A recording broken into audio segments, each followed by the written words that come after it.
Welcome to our program on Kardec Radio.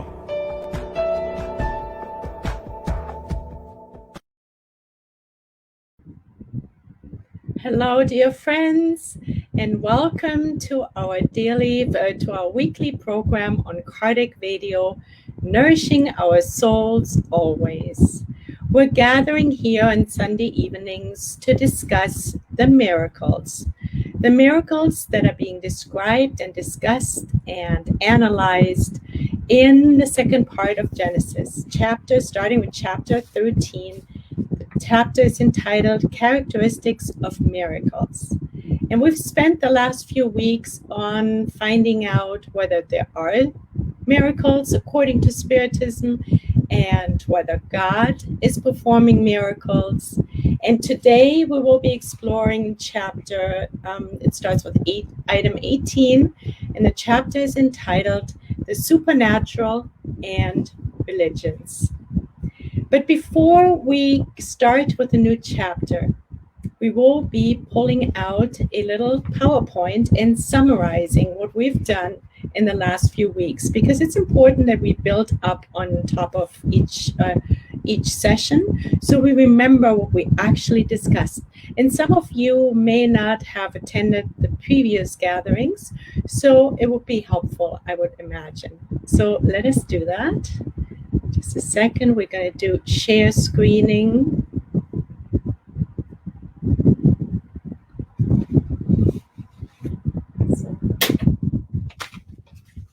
So let us see here. Slideshow, play from start.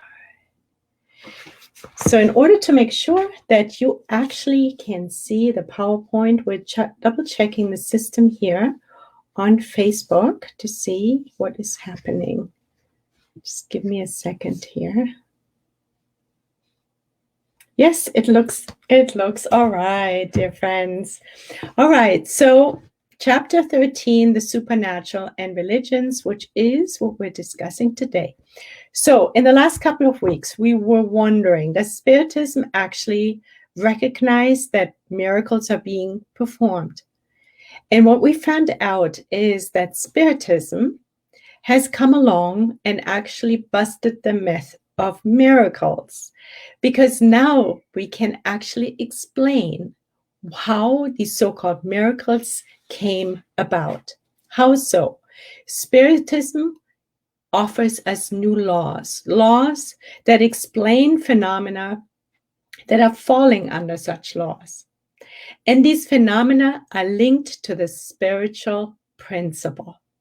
Spiritism came along and defined two major principles for us.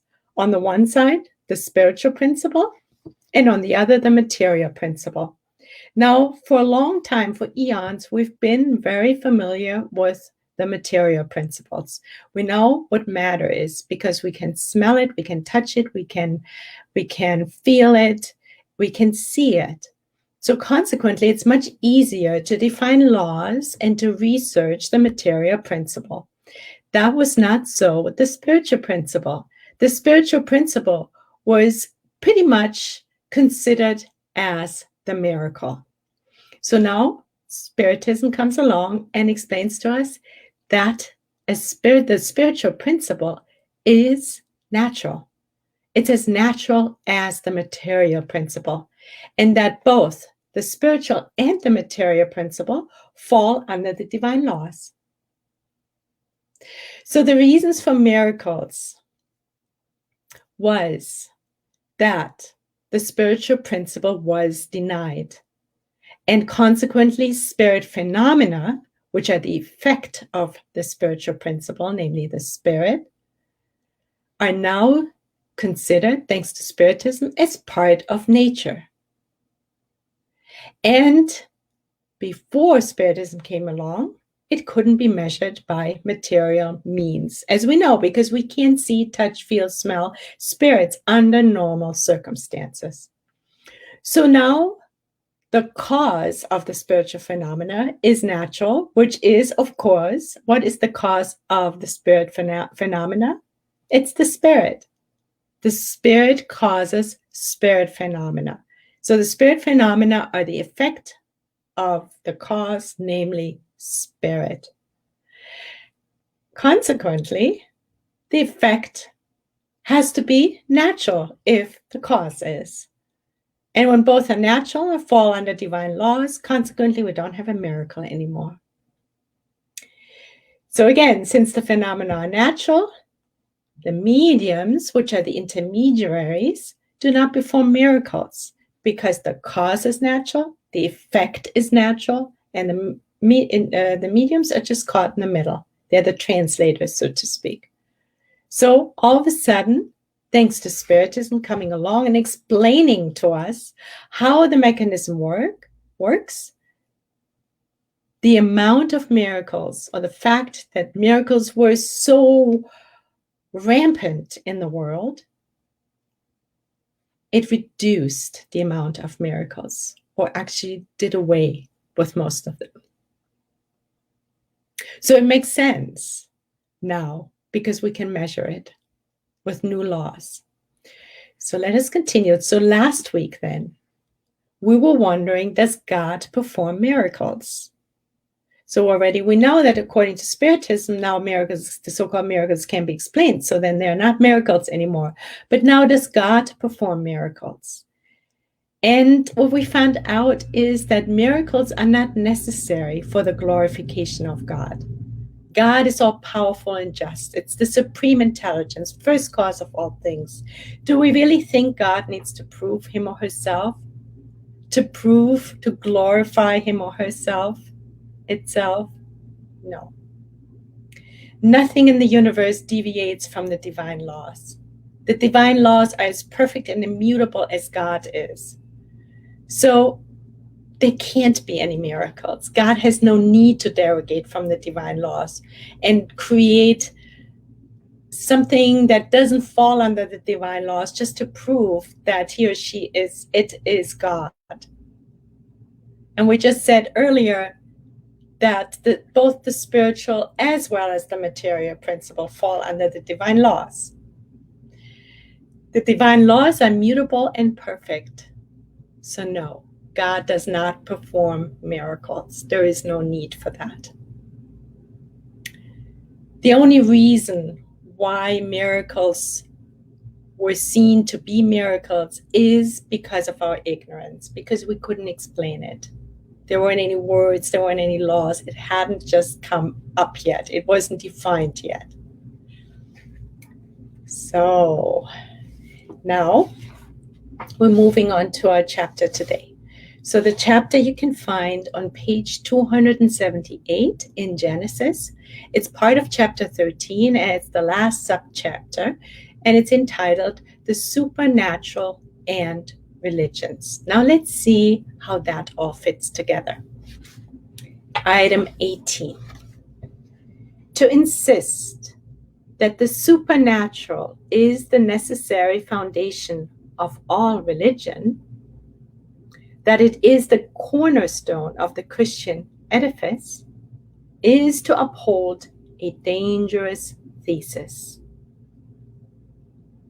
Making the basis of Christianity rest on the sole base of the extraordinary is to give it a fragile support, whose stones are coming loose every day.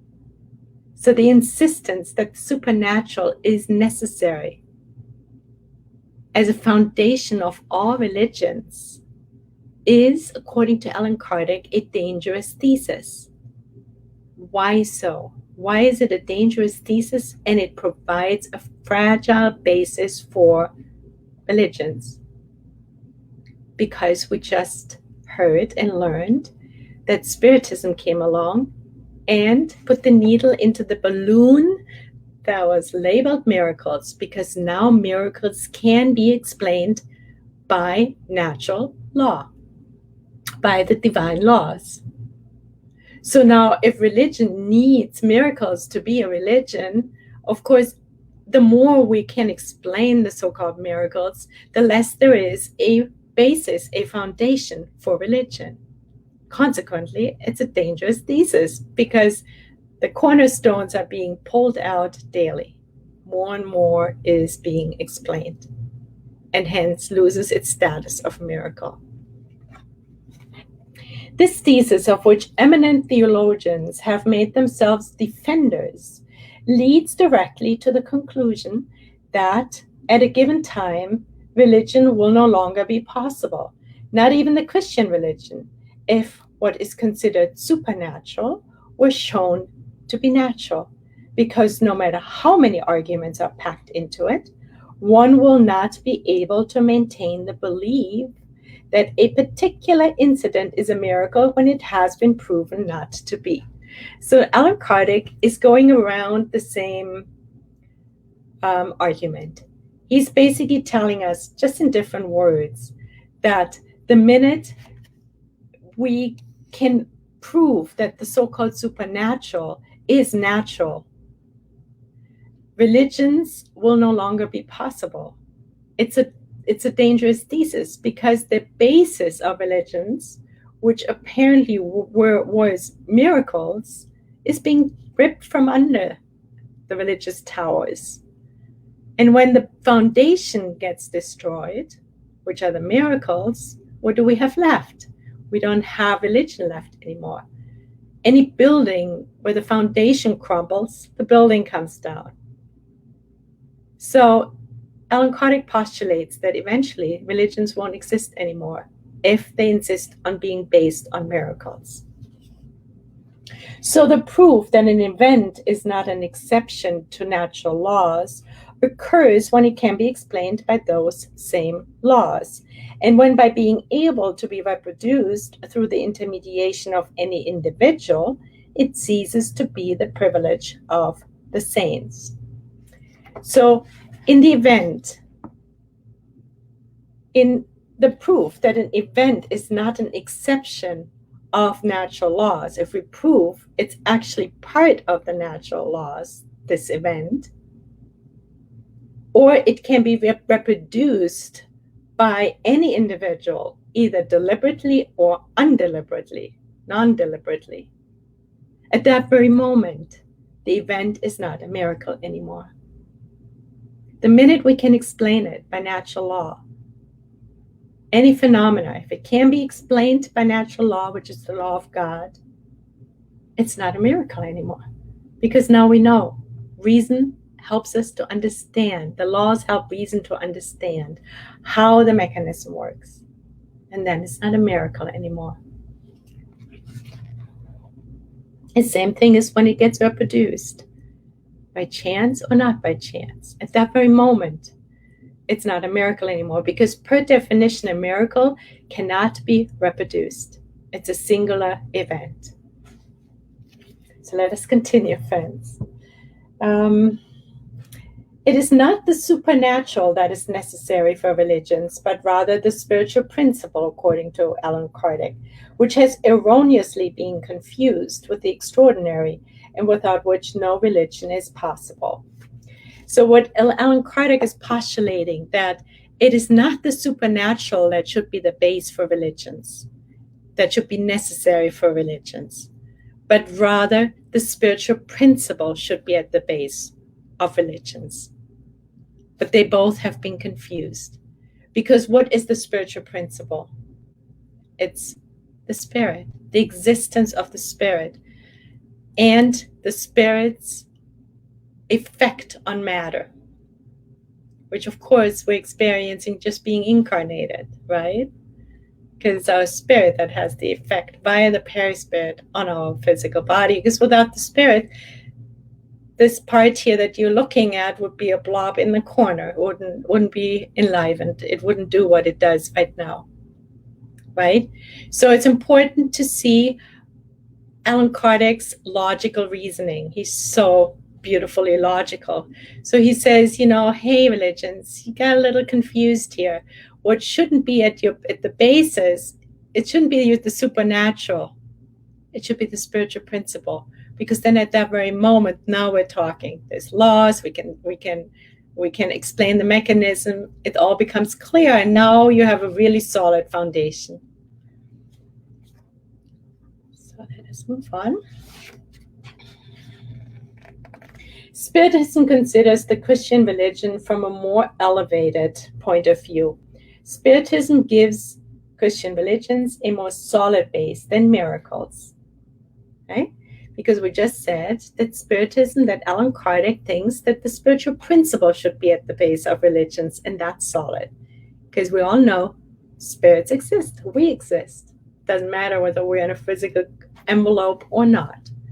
But if we're basing something on a miracle, that's a little more hairy, right? A little less solid, so to speak.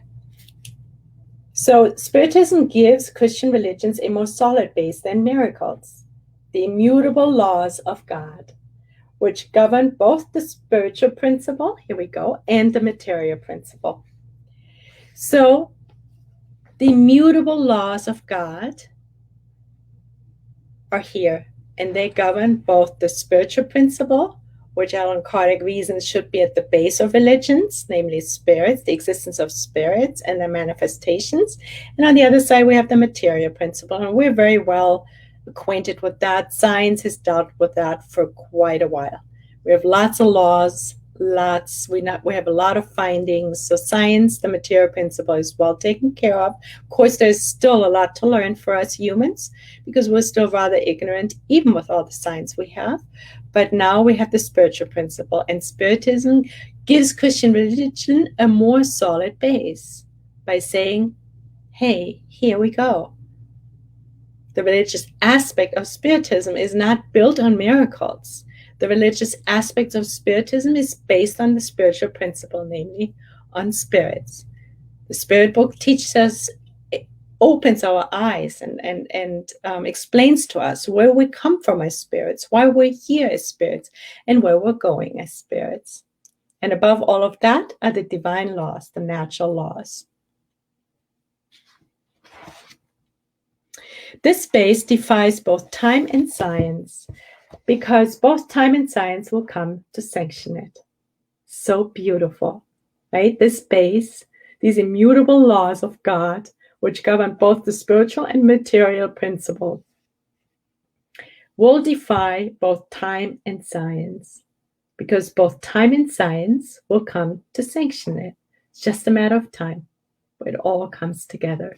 We've always said, once religion and science come together and work together, that's when we're really going to soar towards God. God is no less worthy of our admiration, our recognition, or our respect for not having derogated from the divine laws, which are great especially because of their immutability.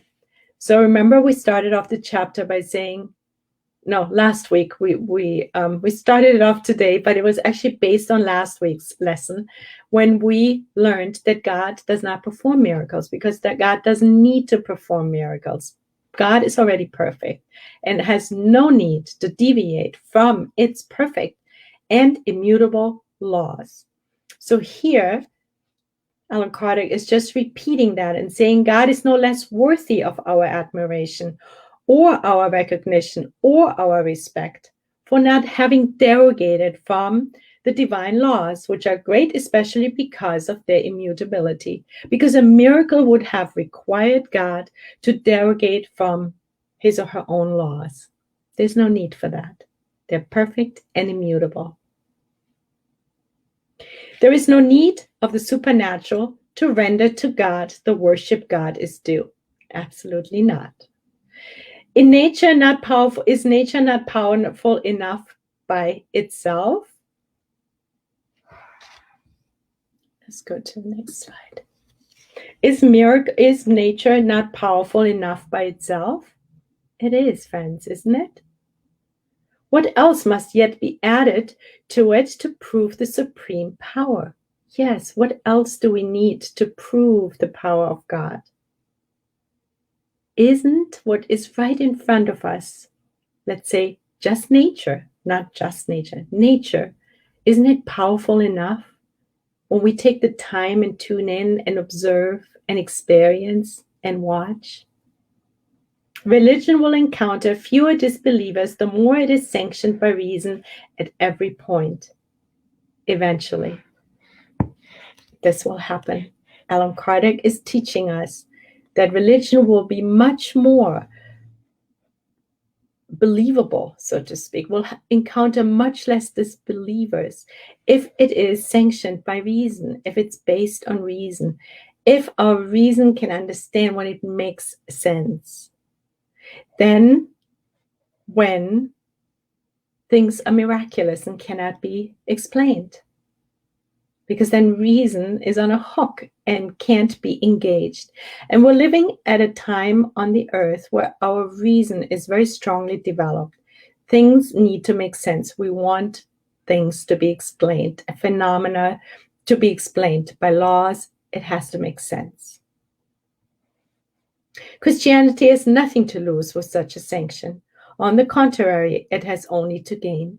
So Christianity has nothing to lose by giving up the sanction of miracles, by giving up miracles, but it has only to gain if it uses the spiritual principle, namely spirit, the existence, and the phenomena created by spirits, if it makes that the cornerstone, the foundation of religion.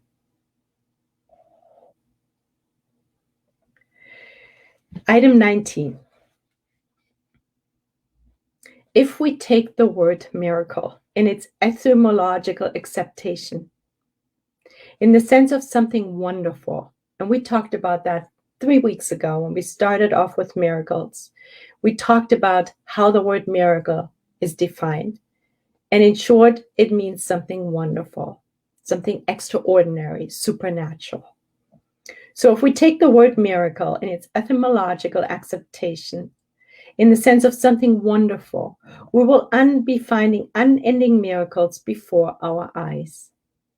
So true. All we need to do is tune in. How so? We breathe them in the air and walk over them with our feet. So we breathe miracles in the air and we walk over miracles with our feet. Because everything in nature is a miracle. So beautiful, isn't it? And so true. Does one wish to give people, the unlearned, the poor in spirit, an idea of God's power? Show them that the infinite wisdom presides over everything, in the admirable organism of everything that lives, the fructification of plants, and the appropriation of all the parts of each being for its needs according to the environment in which it has been called to live. Show them God's action in the sprig of a bush, in the flower that blooms, and in the sun that gives life to everything. Show them God's goodness in God's kindness for all creatures, no matter how tiny they may be. In God's providence, in the reason for each thing to exist, none of which are useless, none of which are useless. And in the good that always comes out of an apparent and temporary evil.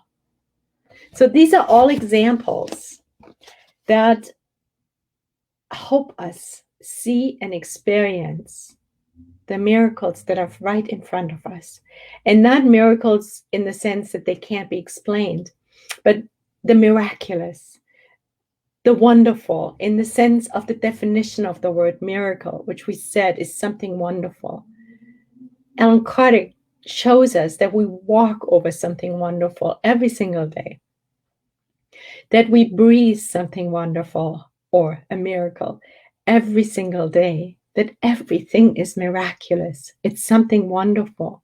And if we want to show God's power to those who are unlearned people who still don't believe that God is most powerful and miraculous just in itself, then he gives us examples. He says, let's look at the infinite wisdom in everything.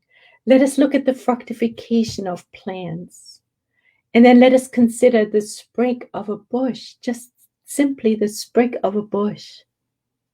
How wonderful it is, how miraculous the flower in bloom is. Every single one is different. Or the sun, God's eye, shining on us every single day, blessing us with the warmth, the light. Excuse me. Or when we consider the kindness for all, divine providence, always there to guide us, help us, merciful and kind. Excuse me.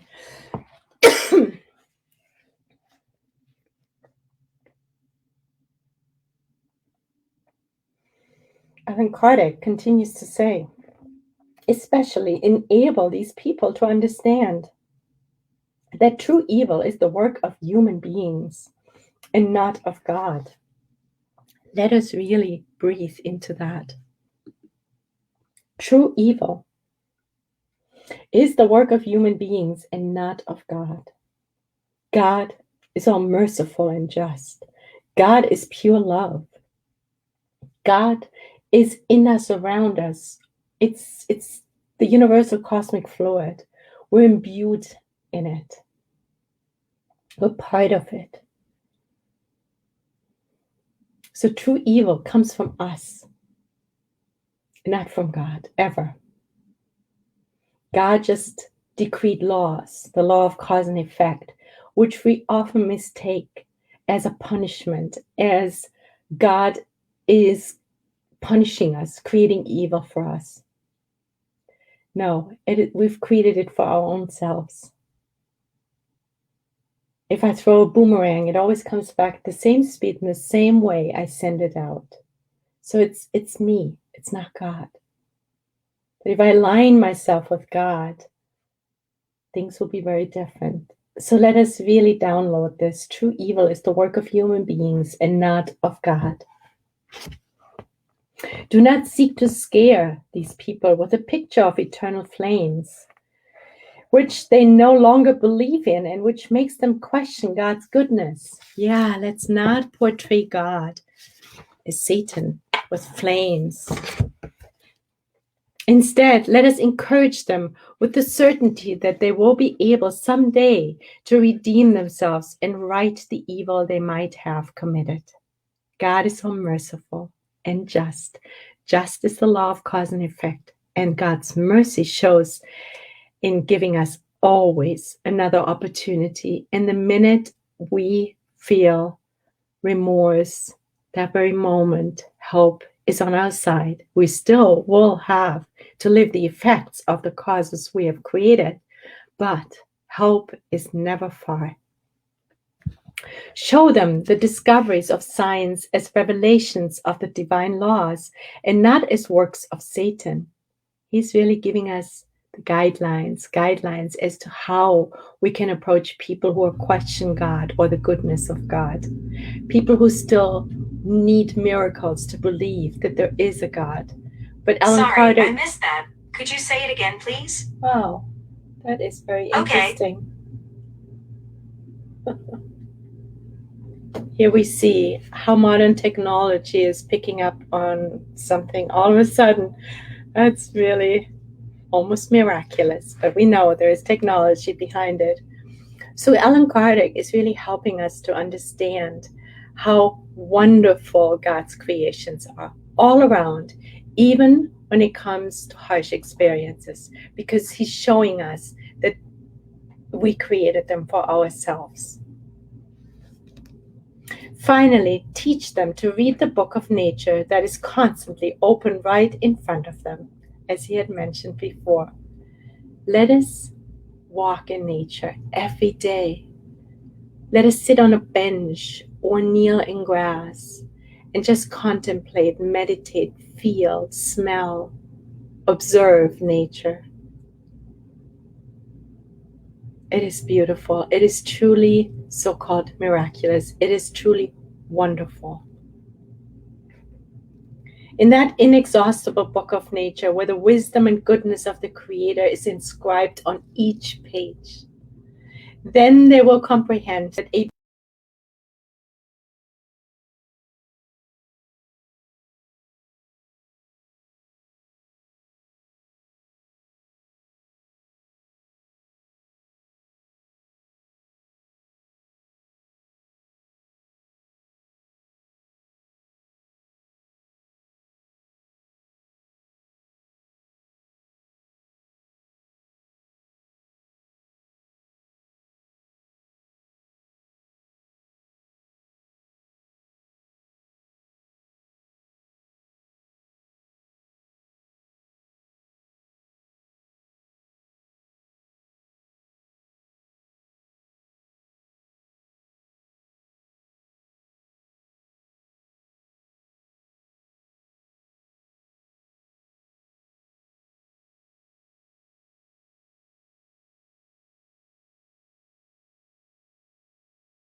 happened.